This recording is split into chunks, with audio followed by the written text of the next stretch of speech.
remember that viral feta pasta bake? Well, I might have just made it even better. Hello shepherds, welcome back. And if you're new here, hello. This is where we talk all things sheepy. My name's Megan, and today we're gonna make our very own baked feta pasta dish from scratch. But let's start with the star of the dish, feta. And if you're spending a lot of money on feta cheese, then you need to start making it at home. It's relatively quick and simple to make. If you already have some feta on hand, I have everything marked for your convenience. The recipe's in the description too. So let's get into it. If you're not familiar, feta is traditionally made from either sheep's milk or a combination of sheep and goat's milk. Because it is a PTO protected cheese, there are several regulations to not only the milk composition, the techniques used, but also what country it came from, for this cheese to truly be called a feta. Because of this, I'm going to show you how to do a style of feta. So let's gather up our ingredients. We'll need our pre-cleaned utensils. Some folks like to use star sand, but a widely available method is boiling our equipment for 15 minutes and cooling it. This includes our cheesecloth. I have the ingredients weighed, so if you want to double the recipe, it's easier for you. For our milk, I'm using my sheep's milk from our mini flock of Shetland sheep and East Frisian dairy sheep crosses. But this recipe works really well with almost any milk as long as it's not ultra pasteurized, and some brands of milk work better than others. So if you do end up having problems, as always, change the brand of your milk first. I'm using skimmed milk because I like to make butter every week. But for a creamier texture, I recommend using full-fat milk. Also, if you're using store-bought milk, it helps to add calcium chloride at the beginning of the milk process. Calcium chloride helps restore the balance of calcium in store-bought milk and makes for better, firmer curds. Also, if you're using cow's milk, it helps to add some lipase powder back into our milk.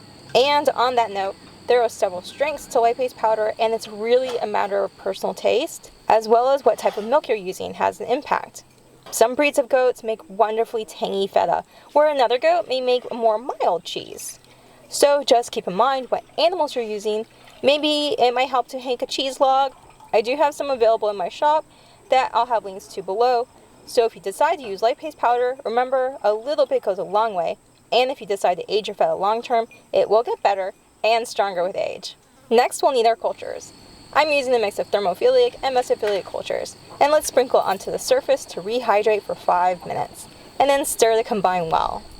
If you're using homemade cultures or a whey-based culture or backsplash whey, I usually use about 1 to 2 ice cubes.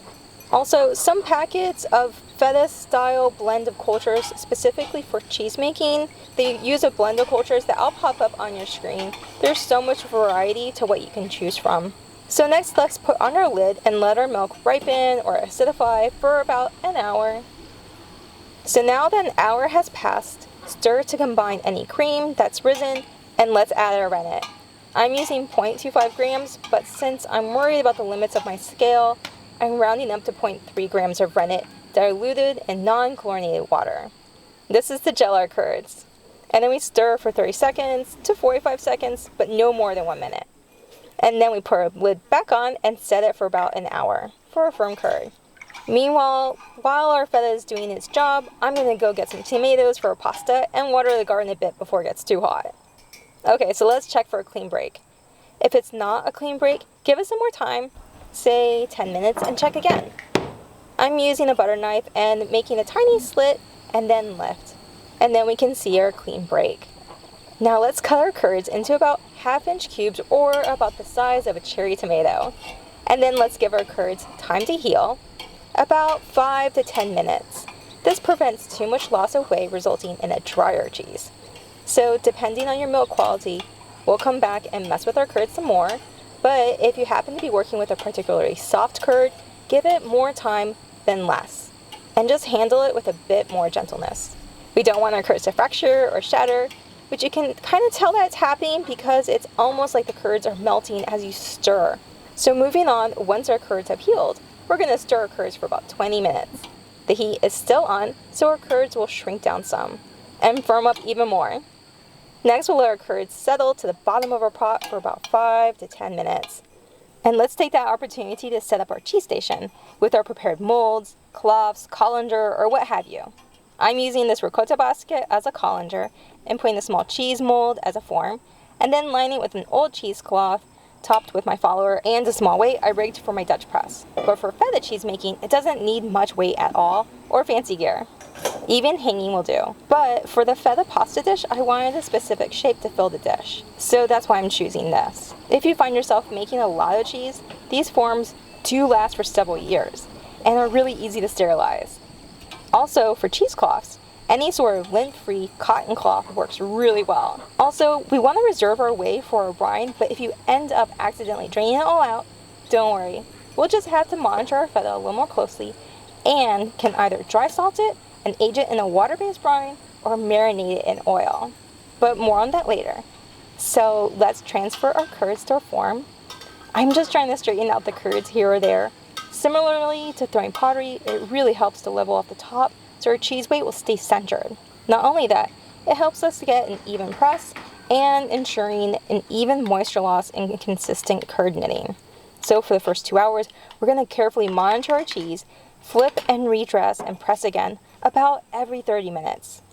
It's pretty soft at first, but it will firm up considerably over the course of 2 hours. For the first flip, there's quite a bit of whey, so I'm going to reserve some of this for our brine too. And another flip later, redress, drain our excess whey off, and then press again for another 30 minutes. So let's go ahead and make our brine. It's an 8% salt solution, so for around 800 grams of whey or 1 quart, we'll need about 64 grams of non-iodized salt, or 5 tablespoons. I want the pH to be around 4.5 to 5, and it's testing to almost 6ish, so I'm adding a tablespoon of vinegar to pull our pH into the range I want. Additionally, if you're worried about slimy cheese, it really does help make sure that the rind is developed prior to the deep soak, and to add some calcium chloride to our brine solution. This restores that calcium balance between our cheese and the brine and prevents our cheese from disintegrating. So I'm going to put the brine in the fridge and then flip and redress and press our cheese one last time for 8 hours or overnight. So it's the next day and let's see how our cheese is doing. At this stage, we can do several things. You can dry salt it if you want and air dry it, flipping several times to help develop that rind. Some folks prefer to water brine it with a calcium chloride solution or a whey brine like the one we made yesterday. And another fun method is oil or marinating the feta with herbs. I don't like my feta too salty, so I'm air drying the cheese with a very light dash of salt for about 6 hours until it feels firm and dry to the touch. Sometimes it may take longer, and if you do want to do this in the fridge too, just make sure that it's uncovered so the moisture can wick off. Now that it's dry, it's off to the 8% brine solution. If you prefer a saltier feta style cheese, place your cheese in a heavy brine solution for 4 hours and then dry your cheese for 1 to 2 days and then off to the 8% brine solution for more aging. I'll leave all the recipe notes in the description. The cheese will float, so it helps to put one of those fermenting weights on top, slicing your cheese into cubes and packing them into a jar, or flipping them regularly. For that extra strong feta flavor, it helps to age your cheese in the brine solution for 4 to 6 weeks, or in oil for that extra flavor boost for up to 30 days in the fridge. So how much cheese do they get from about half a gallon of milk? It weighs over 1 pound or 500 grams, but it will shrink down as it ages, so it's not too bad of a yield. Okay, so now that we have our feta ready, we can use it right away or age it. I'm going to show you how to do both. Starting off, let's preheat our oven to 400 degrees or 204 Celsius. For our feta pasta, it's so simple. In an oven-safe dish, we're going to roast our tomatoes and feta, so let's get into it. While our other feta is drying, I'm going to pull out another feta that we're going to use for this pasta and marinate some of it. I'm slicing off the edges to square off the cheese. You can see here that there's some mechanical holes. It's slightly salty and it has a firm texture. It's so good, but I'm going to set aside these slices to reserve for later and finish up our baked pasta dish. So I'm going to dice up some garlic and toss it in there with the cherry tomatoes. Add our cheese, and with the tomatoes harvested earlier, let's encircle our cheese in this colorful bed. Then we can scatter some thyme sprigs over the top, and I'm adding just a tad of olive oil, salt, pepper. These tomatoes are pretty juicy, and as it bakes, they'll release all those juices, which will blend into our feta into a nice tomato cheesy sauce. So let's pop this in our oven and bake for 30 minutes, and bake until the feta is golden and the tomatoes have burst and their juices are bubbling away. This will take 30 to 45 minutes. While our feta is cooking, let's take the opportunity to cook our pasta of preference and marinate our feta corners. I have 2 clean jars and cut up our feta into smaller bits.